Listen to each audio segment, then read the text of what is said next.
Welcome back to Tutorial Tidbits and welcome to my channel. I'm Elizabeth St. Hilaire and today I've got a really fun project tutorial video for you. I'm using some great colors, some sparkly colors, some fun foam stamps, some paint with a lot of water, and a beautiful roll of rice paper. All of those things combined together are giving me a wonderful opportunity to play and be creative and make a mess in the studio today. And I really like making a mess because it makes me feel like a real artist. Same with having dirty hands. Welcome to the studio. So today I'm going to be using some fun art supplies and in a little bit of a different way than gel printing, right? So something different. What I've got are some foam stamps that I designed for joggles.com. So this one is called Sunset. This one is called Citrus Spiked Wheel, I think. This one is called Seed Pod. This one is called Megan. This one is called Rocks, R-O-X. And this one is called Sensuous Spiral. Now, Sensuous Spiral is an example of a foam stamp that has got acrylic paint dried on it. And the surface of it is not that great for stamping anymore because the foam, that absorbency of the foam is kind of gone because it's coated with acrylic paint and it dried that way because it was in the classroom box and somebody was so excited about using it that they didn't wash it quickly. So at this point, I like to remind you that when you are using acrylic paint with your foam stamps, it works amazing, but it needs to be cleaned off and kind of quickly, timely manner, because we all know how quickly fluid acrylics dry. And once they dry on the surface, there's no getting them off. There's no scrubbing. There's no anything that reactivates acrylic paint. So it needs to be wiped off, washed off while it's wet. So what I'm going to do is I'm going to get a stack of wet paper towels or a damp cloth and put it off to the side. And I'll just put the stamps face down into that moist surface and that will keep the paint wet until I can take them to the sink and wash them. The other option is to have a dish basin of warm soapy water and toss your stencils, your foam stamps, and even your brayer tools into the warm soapy water after you use them before the paint dries so that you can wash them later. So I'll grab some damp paper towels before we get started, but I wanted to share that with you. So this stamp is actually not going to be usable for our project because of the acrylic that's on the top of it. I did successfully use it to print and press and remove paint from the gel plate the other day, but not good for stamping. Okay, so Sensuous Spirals is out. So I've got a 6-inch circular gel plate that I'm going to use as my ink pad or my paint pad. I'm going to brayer out the paint on it in a thin layer and then stamp the stamps into it, which will give me paint just on the high areas and not down in the low. You can also do that by spreading the paint with a brayer. I just find this to be a little easier because the gel plate is a little squishy. I press into it. I get a nice coat of paint on the surface and it does it like that. So the other thing that I'm using is the roll, the 8-inch by 20-foot roll of my favorite rice paper. Now, you're very used to seeing me work on the 9 by 12 pad of my favorite rice paper. This very same paper with all the same properties, the durability, the one size side, the absorbency, all the same properties is available in this 8-inch by 20-foot roll. So what I want to do with this roll is make myself a lot of this paper all at once. So I'm going to cut out 2 lengths of this that will fit on the desk space side by side, and we're going to make a lot of paper all at once. And that is what's nice about a roll. You get a bigger sheet. Okay, I've got some Art Alchemy Sparks paints here, and they are from Joggles, and Barb sent them to me because she knows that I love all glitzy, glittery things. So these are metallic. The colors that I'm using are Phoenix Feather. That's this orangey one.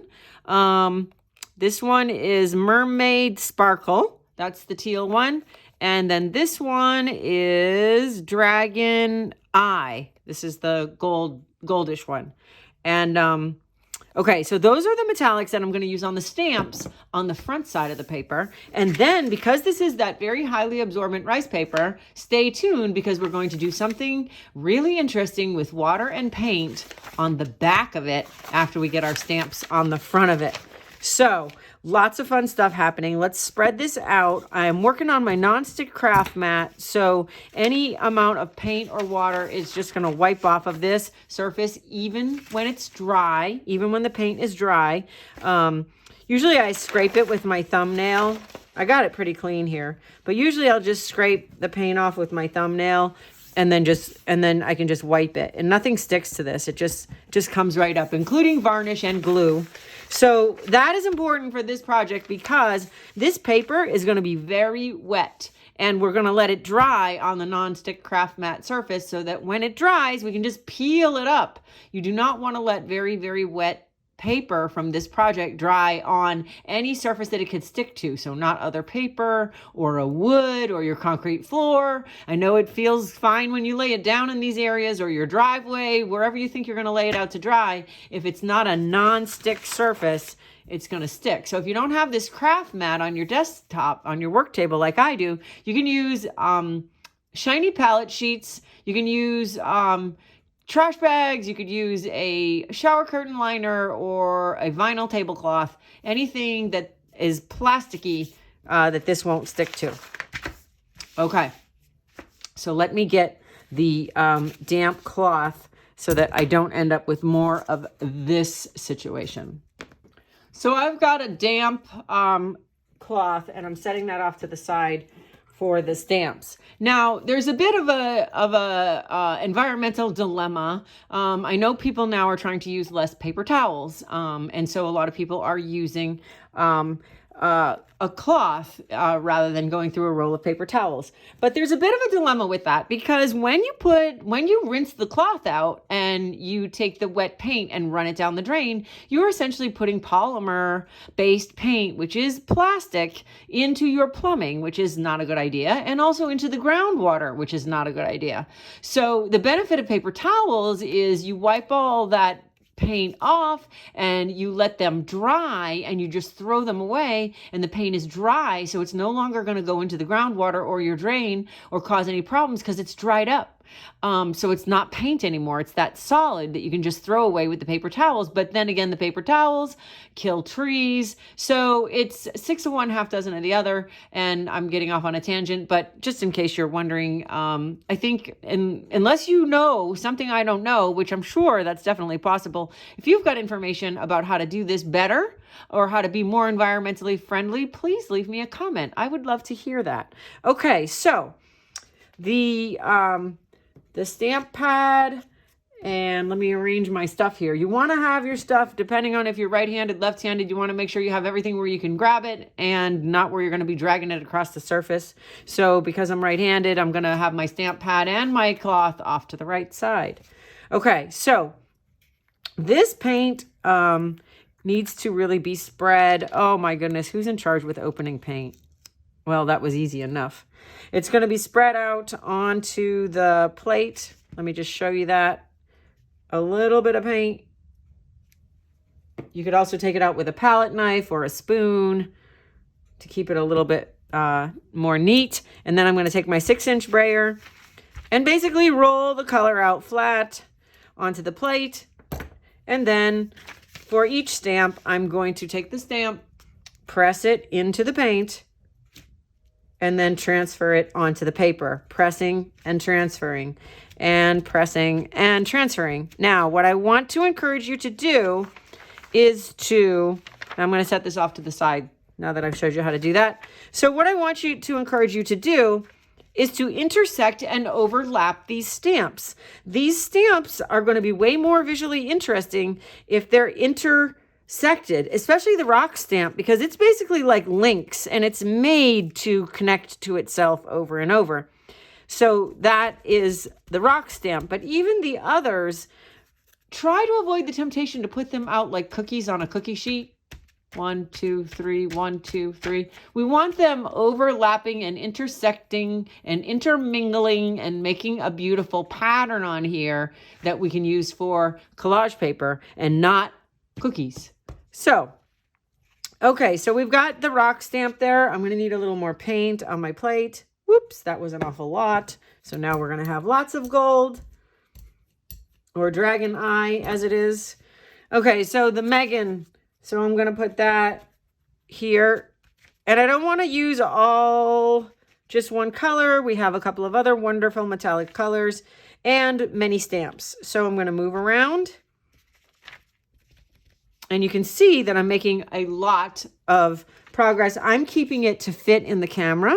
When I do this, often I will run the paper the full length of my desk, which is 6 feet, my work table out here. And then you can imagine that I can stamp, stamp, stamp, and then stamp, stamp, stamp, and come back again. And I can make tons of paper all at once when I'm not limited by the 9x12 pad size. So the roll is a really nice option. And it is the very same rice paper that we all know and love that is in this pad. It's the very same paper.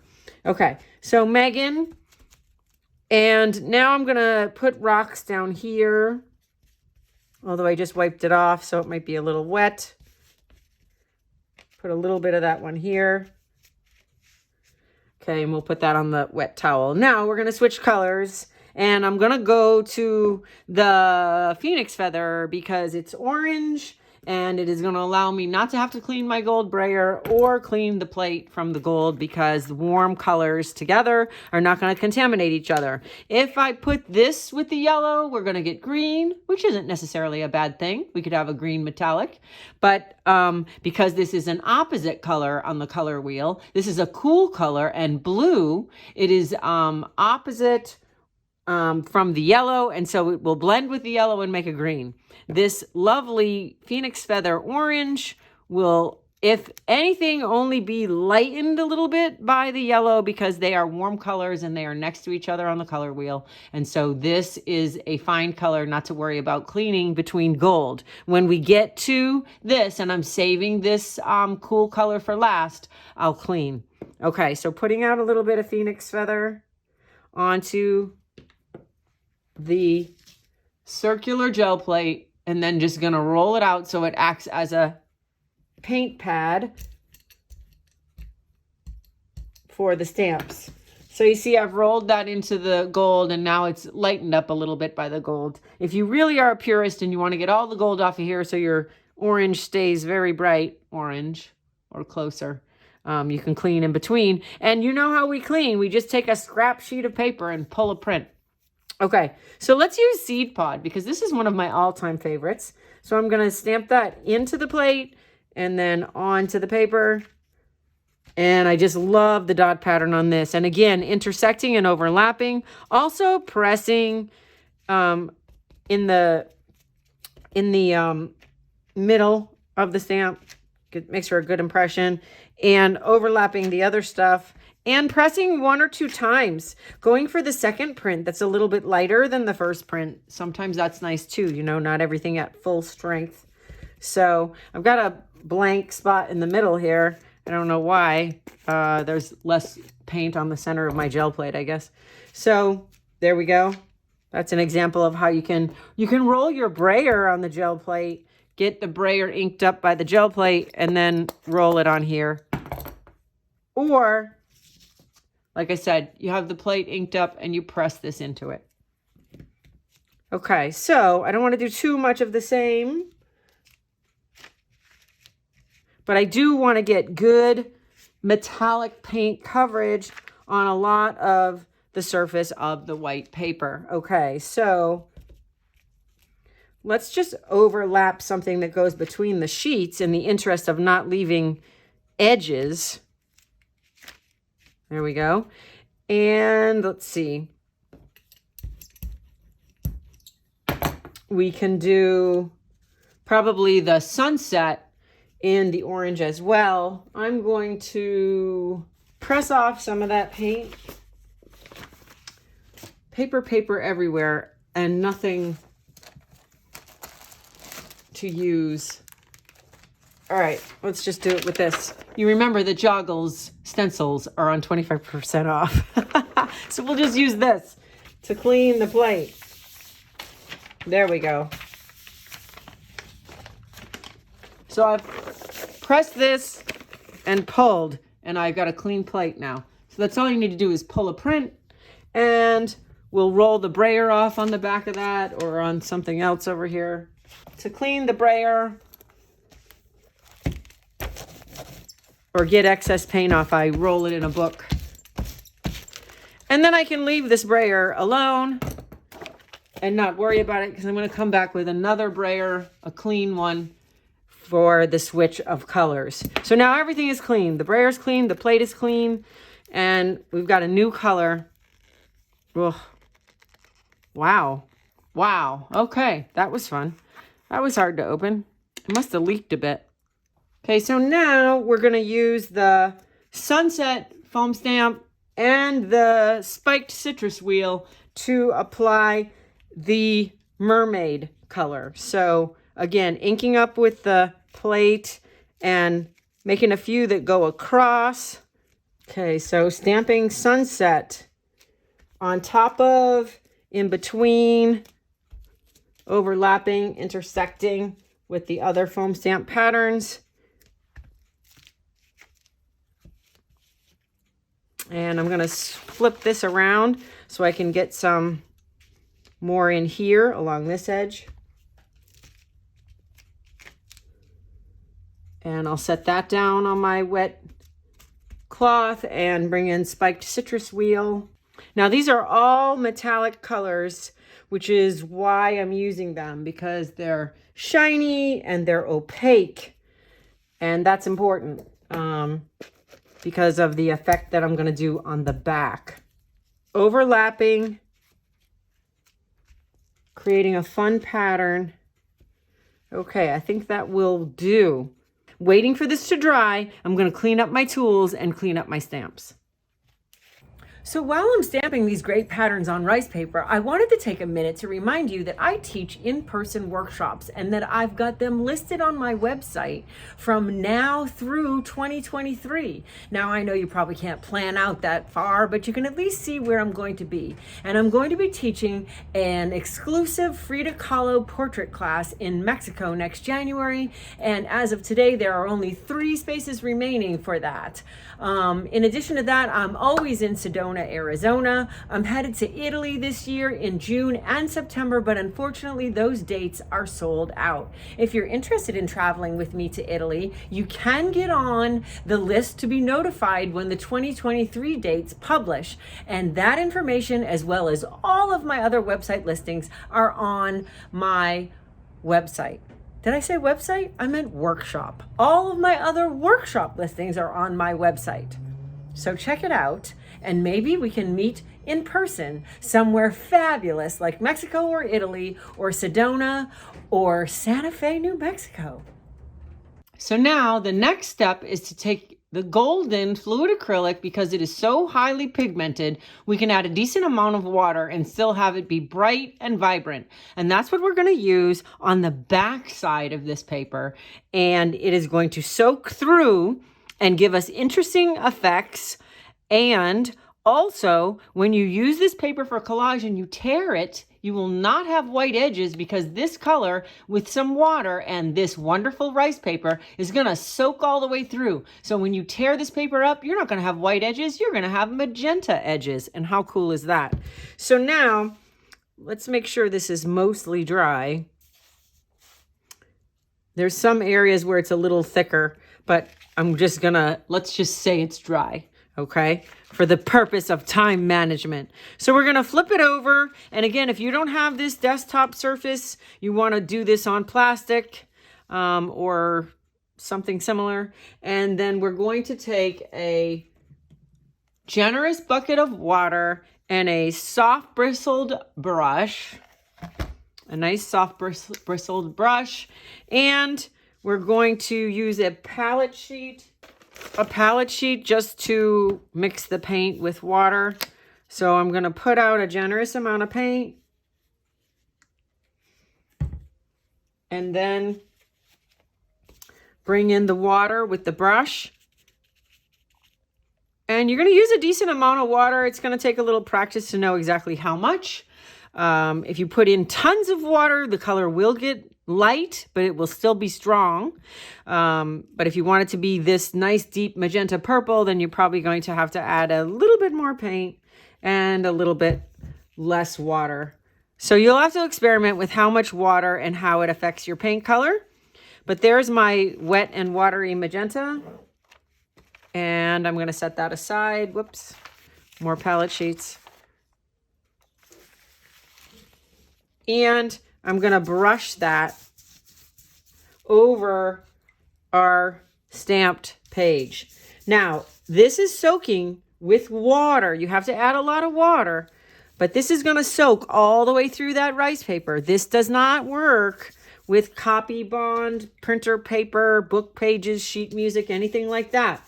It only works with rice paper because this is that highly absorbent paper and durable, the same as what's in our favorite pad.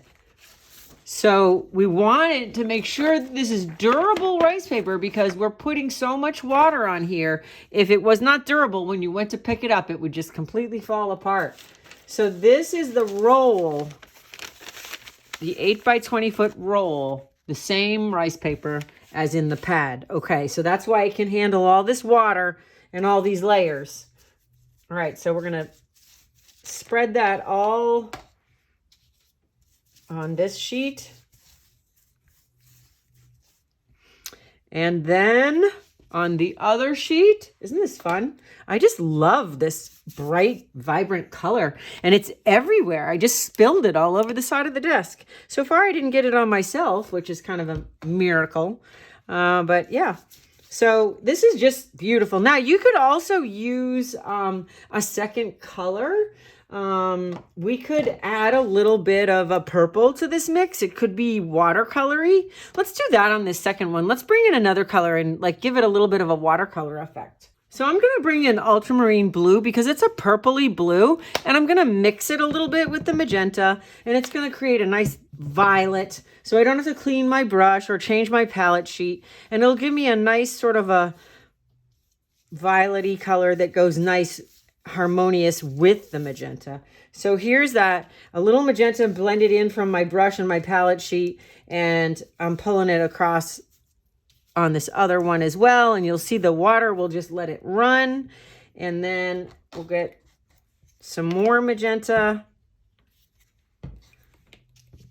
to bring back in down here. So that's what's nice about this color, is that we can blend it back and forth with the magenta without having to feel like we have to wash the brush. That's important with colors. When you stay warm, this is in violets and pinks, you don't have to wash the brush. But if we wanted to go to green, these would clash. They would make brown. Across the color wheel, opposites across the color wheel, and if you're not familiar with the color wheel, just Google it and you'll look at it. If you go across the color wheel from red to green, or from blue to yellow, or from orange to purple, or purple to yellow and orange to blue, sorry. When you go across that color wheel, what you get when you mix those is brown. So we don't want brown. So we're staying with colors that are next to each other on that color wheel, on the same side as the color wheel. They don't have to be right next to each other. But if the wheel is like this, we're sticking with colors that are over here. They're cousins. We're not jumping all the way across to this stuff over here, because what we get in the middle is mud. So, and when I say mud, I mean brown, gray, murky, nondescript color. Now, so that's your color lesson for this. Stick with colors that are near each other on the color wheel, and you'll have nice harmony. Okay, so now we've got lots of big mess here and lots of dirty stamps, but we're having fun. So now we're going to take up this rice paper. Look at that. Even though it's wet, it's still sturdy. And we're going to flip it over, and look at that. Isn't that beautiful? Oh my gosh. I love it. Okay, so again, I'm going to flip this one over. Oh my gosh, the purple blend in there is beautiful. There, just so you can see it. So now look at how those metallics, those beautiful, beautiful Art Alchemy Sparks metallics opaque, vibrant, and bright. Look at how they stand up off of this beautiful saturated rice paper. So like I said, now when we tear this, we're going to have nothing but colored edges, no white edges. And it's going to take a while for this to dry. And that, again, is why you want to have it on a surface that once it dries, you can lift it, peel it off. And on this craft mat surface, even with that, when that paint dries, it'll wipe right off because this is a non-stick surface. So when that's dry and we peel this off, I'll be able to wipe it. One tip that I have for you, if you do have this surface, when there is paint on it, I take a room key card or a credit card and I scrape it. I mentioned I could scrape it with my thumbnail, but if you have large areas of paint, I just take a room key card and I scrape the majority of it off. And then I only have to wipe what's hanging around still, which isn't much. So that's a tip for cleaning. But here you go. We've got, I just put a couple creases in it. There we go. So beautiful, vibrant, metallic. Look at this area over here with that purple that was so intense. This is before I mixed it much with the magenta. It's so intense. So you could see that you could bleed through the back. You could bleed totally different colors. We could do it with green. We could do it with dark red. You could do it with anything because these metallic opaque paints, they are going to stand out from darker colors. They'll even stand out from lighter colors because if we went on the back with yellow, you would see this mermaid tail color stand out real vibrantly. So I really like the combination of stamps and colors here. And I love that this paper is so durable that we can get it so wet and it works so well. Gosh, I just love this. I can't wait to tear it up for collage. So I am super excited about the paper that I was able to create with the very cool foam stamp designs, the metallic paint, and that big bold wash of purpley, magenta, ultramarine blue that we soaked through the back of that sturdy rice paper. It has been a lot of fun. Do me a favor, leave a comment, click a like, or share this video with someone you know who would appreciate it.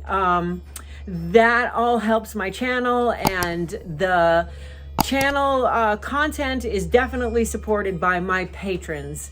Patreon is my month-to-month subscription membership, and it is my patrons and their support that allows me to produce the YouTube videos that you see here every week for free. So a big heartfelt thanks to all of my patrons. You know who you are, and I'll see you here next week.